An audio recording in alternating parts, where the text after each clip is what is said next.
KCR SIT విచారణ ముగిసింది. ఇప్పుడు వాట్ నెక్స్ట్ అనే ప్రశ్న తలెత్తుతోంది. కేసీఆర్ విచారణతో దర్యాప్తు కీలక దశకు చేరుకుంది. మాజీ సీఎంను 4.5 గంటలకు పైగా విచారించారు సిట్ అధికారులు. అయితే విచారణలో కేసీఆర్ను అడిగిన ప్రశ్నలు ఏంటి? 6 సిట్ టీం ముందే ప్రశ్నలను ప్రిపేర్ చేసుకున్నారా? న్యాయ నిపుణుల సలహా తీసుకున్నారా? అధికారులు అడిగిన అన్ని ప్రశ్నలకు కేసీఆర్ ప్రశాంతంగా లాజిక్ గా సమాధానాలు ఇచ్చినట్లు తెలుస్తోంది. విచారణ కంటే ముందే కేసీఆర్ న్యాయ నిపుణులతో చర్చించారు. కేసీఆర్ సమాధానాలను వీడియో రికార్డు చేశారు సిట్ టీం. ఫోన్ ట్యాపింగ్ కేసులో సాక్షుల వాంగ్మూలాల ఆధారంగా కేసీఆర్ ను ప్రశ్నించారు సిట్ అధికారులు.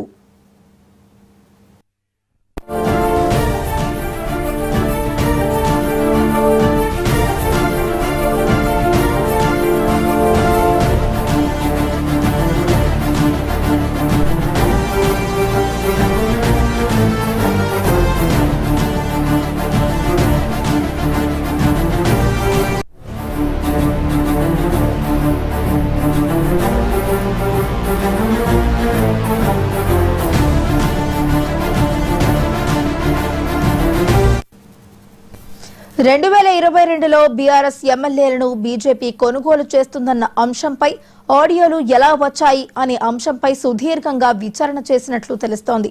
ఫోన్ ట్యాపింగ్ చేయమని ఇంటెలిజెన్స్ అధికారులకు మీరు ఆదేశాలు జారీ చేశారా? ఏ సంవత్సరం నుంచి ఫోన్ ట్యాపింగ్ చేయమని చెప్పారన్న దానిపై క్లారిటీ కోరారు సిట్ అధికారులు. ఫోన్ ట్యాపింగ్ కేసుల్లో సుప్రీం అంటే మీరేనా అని ప్రశ్నించింది సిట్. ఎన్నికలకు ముందు ప్రతిపక్ష నాయకుల ఫోన్లు ట్యాప్ చేయమని ఆదేశాలు ఇచ్చారా? పదవీ కాలం ముగిసిన ప్రభాకర్ రావుకు పదవిని ఎందుకు పొడిగించారు? ఒకే వ్యక్తికి 2 కీలక పోస్టులు ఎందుకు అప్పగించారు?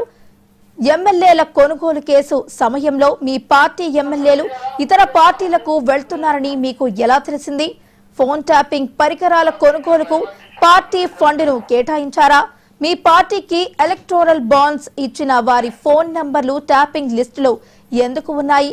ఎస్ఐబి మాజీ chief Prabhakar Rao, task force మాజీ డీసీపీ రాధాకిషన్ రావుతో మీరు ఎప్పుడైనా నేరుగా మాట్లాడారా?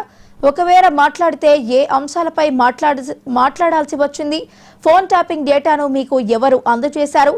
ఎమ్మెల్యేల కొనుగోలుకు సంబంధించిన వీడియోలు మీకు ఎవరి ద్వారా వచ్చాయి? ఫోన్ ట్యాపింగ్ నిర్ణయ ప్రక్రియ మొత్తంపై సిట్ లోతైన విచారణ చేసింది.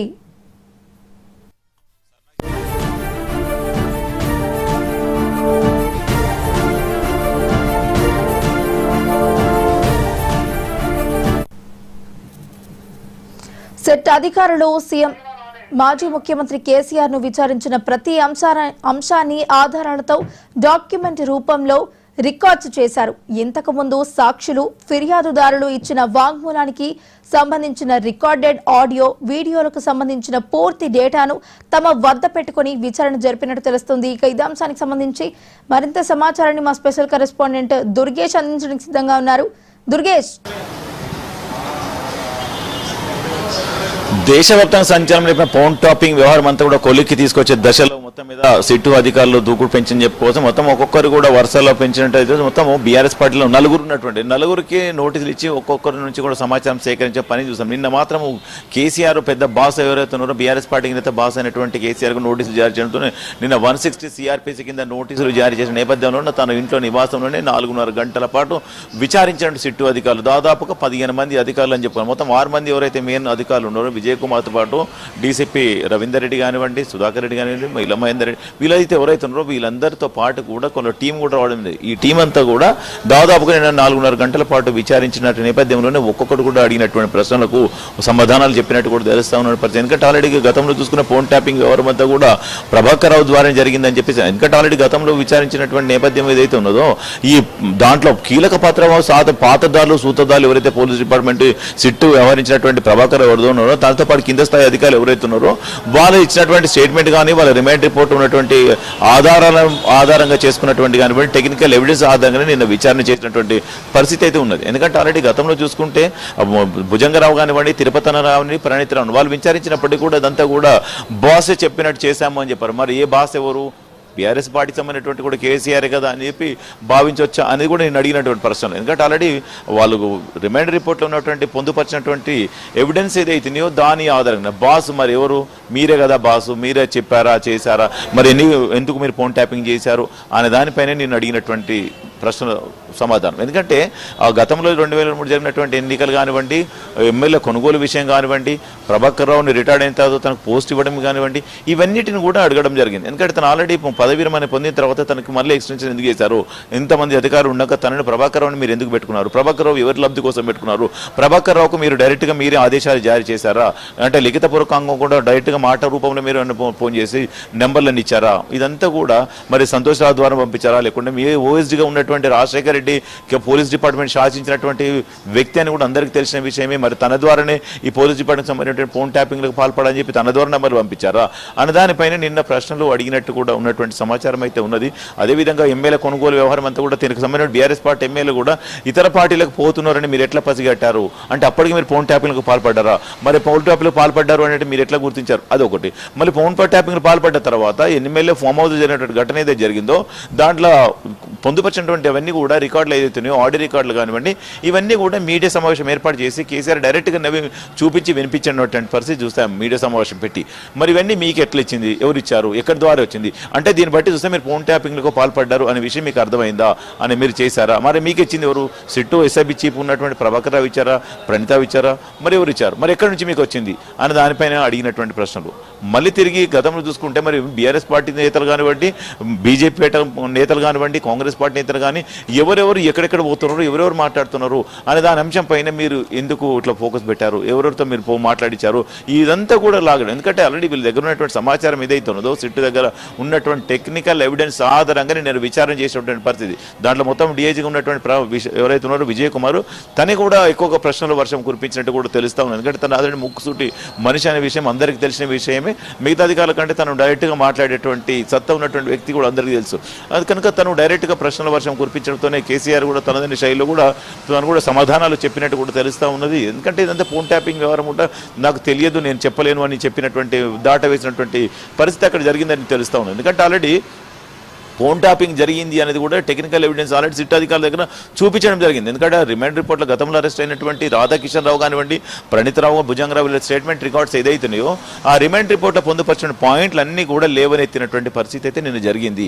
కనుక ఆల్రెడీ ఒక చూసినట్టయితే బీఆర్ఎస్ పార్టీలో ఉన్నటువంటి ముఖ్య నేతలుగా ఉన్నటువంటి హరీష్ రావును కూడా విచారించడం జరిగింది. హరీష్ రావు సంబంధించినటువంటి ఫోన్ ట్యాపింగ్ జరిగిందని కూడా హరీష్ రావు హావాక్ అయినటువంటి పరిస్థితి గతంలో చూసాం. ఎందుకంటే హరీష్ రావును పిలవడం జరిగింది, తనను కూడా దాదాపుగా 7 గంటల పాటు విచారించినట్టు నేపథ్యంలోనే తను మీరు ఫోన్ ట్యాపింగ్ పాల్పడ్డారు, మీరు ఎన్ని నెంబర్లు ఇచ్చారు, ఎన్ని సందర్భాలు మాట్లాడారు, అవన్నీ అడిగిన తర్వాత కూడా డైరెక్ట్గా మీ ఫోన్ ట్యాప్ అయింది మీకు తెలుసా, ట్యాపింగ్ జరిగింది తెలుసా అని కూడా అడగడంతోనే తను నమ్మలేనటువంటి పరిస్థితిలో ఉండేది. కానీ తిరిగి ఆ సమయము సందర్భము ఎక్కడ ట్యాపింగ్ జరిగింది, ఎవరెవరు జరిగింది అని ఆ నెంబర్లన్నీ కూడా హరీష్ రావుకు చూపించిన తను కూడా ఆశ్చర్యపోయినటువంటి పరిస్థితి అది అందరికీ తెలిసిన విషయం. కానీ తర్వాత తిరిగి నెక్స్ట్ లో చూసినట్టయితే కేటీఆర్ను విచారించడంతో తను కూడా 7 గంటల పాటు విచారించారు, తను ఎవరెవరు నెంబర్ ఇచ్చారు, ఇవన్నీ కూడా పొలిటికల్ సంబంధించినటువంటి వ్యాపారవేత్తలు కానివ్వండి, పొలిటికల్ కానివ్వండి, ఎవరెవరు మీరు ఫోన్ నెంబర్ ట్యాపింగ్ చేయించారు, అసలు వ్యాపారకు సంబంధించిన వ్యాపారవేత్తలను ఫోన్ ట్యాపింగ్ చేసిన తర్వాత బీఆర్ఎస్ పార్టీకి ఫండింగ్ కూడా రైజ్ చేసింది మీరే కదా, మరి ఎంత ఫండింగ్ చేశారు, ఎవరెవరు పెట్టారు, బాండ్స్ అని ఎక్కడికి తీసుకొచ్చారు అనే దానిపైన కూడా ఆరాధిస్తున్న పరిస్థితి. మరి ఫోన్ ట్యాపింగ్లకు పాల్పడి వాళ్ళకి బెదిరింపులకు పాల్పడ్డట్టు కూడా తెలుస్తా ఉంది. మరి ఎంతమంది పాల్పడ్డారు,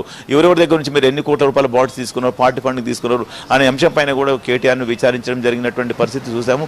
అదేవిధంగా తిరిగి సంతోష్ రావు, ఎందుకంటే సంతోష్ రావు అంటే కేటీఆర్తో సమానం, కేసీఆర్తో సమానం అని కూడా చెప్పవచ్చు. ఎందుకంటే షాడో సీఎం అంటేనే కూడా సంతోష్ రావు అంటే మెయిన్ కీలకంగా ఉన్నప్పుడు ఒక ముఖ్యమంత్రి కలవాలంటే ఖచ్చితంగా ఎవరు కానీ సీఎస్ కానివ్వండి, లేకుంటే డీజీపీ కానివ్వండి, మంత్రులు కానీ ఎమ్మెల్యే ఎవరైతే కలవాలి అంటే ఖచ్చితంగా ముందు సంతోష్ రావును కలవాలి. కానీ సంతోష్ రావును కలవాలంటే ఖచ్చితంగా సంతోష్ రావు కీలకంగా ఉంటున్నాడనే నేపథ్యంలో తను కూడా నోటీస్ జారీ చేయడం జరిగింది, తనను కూడా విచారించడం జరిగింది. తనను కూడా దాదాపు 7 గంటల పాటు కూడా విచారణ, తనకు కూడా అసలు 3 గంటలకు సమయం ఇచ్చారు, మధ్యాహ్నం 3 గంటలకు సపరేట్గా 3 గంటలకు ఇచ్చారు. ఇవాళ కేసీఆర్కి ఇచ్చినట్టుగానే తనకు మధ్యాహ్నం 3 గంటల నుంచి విచారణ చేస్తామని చెప్పి తనకు రాత్రి వాళ్ళు చూసుకుంటే 8-9 గంటల మొత్తం 7-8 గంటల పాటు తను విచారించడం జరిగింది. తనకు సంబంధించినటువంటి వ్యవహారం అంతా కూడా సిట్టు అధికారులు కూడా తీసుకున్నటువంటి పరిస్థితి అయితే ఉంది. తనకు సంబంధించినటువంటి డాటా అంతా కూడా మీరు ఫోన్ నెంబర్లు ఎంత నెంబర్లు ఇచ్చారు, ఎవరెవరు ఇచ్చారు, వ్యాపారవేత్తలు కానివ్వండి, పార్టీలు ఇతరులు కానివ్వండి, ఇవన్నిటి కూడా ఆరాధించినటువంటి పరిస్థితి. ఎందుకంటే ఇదంతా ఫోన్ ట్యాపింగ్ జరిగిందంతా కూడా 2018 కానీ 2023 కానీ ఇవన్నిట్లో కూడా ఎలక్షన్లకు సంబంధించినటువంటి కానివ్వండి, లోకల్ ఎలక్షన్ కానీ బై ఎలక్షన్స్ కానివ్వండి, ఏదైతే జరిగినా వీటన్నిటికి సంబంధించినంతా కూడా ఫోన్ ట్యాపింగ్ జరిగింది అనేది కూడా వాస్తవమా కాదా అయినప్పటికీ కూడా అక్కడ ఉన్నటువంటి టెక్నికల్ ఎవిడెన్స్ ఆధారంగా చూపించడం జరిగింది.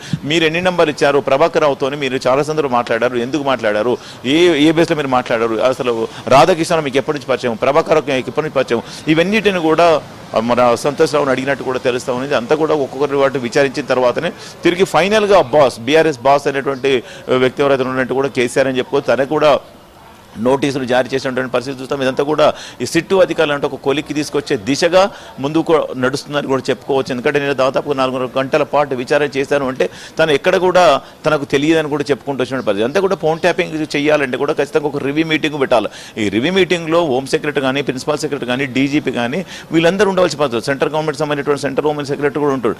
ఇదంతా కూడా ఒక రివ్యూ మీటింగ్ పెట్టి ఎవరెవరు ఉన్నారు అంటే మావోయిస్టులు కానివ్వండి, దేశద్రోహులు కానివ్వండి, గూఢచారులు కానివ్వండి, టెర్రరిస్టులు కానీ ఇవన్నీ ఎవరైతే ఉన్నారో వాళ్ళకు సంబంధించినటువంటి ఫోన్ నెంబర్లు అంతా ఉన్నాయి. వాళ్ళు ట్యాపింగ్ చేసి వాళ్ళు వాళ్ళ ఉనికి ఎక్కడెక్కడ కాపాడుతున్నారు, ఎక్కడికి తిరుగుతున్నారు, ఇవన్నిటి గురించి ఎవరెవరితో మాట్లాడుతున్నారు కూడా చేయాల్సిన పరిస్థితి ఉంటుంది.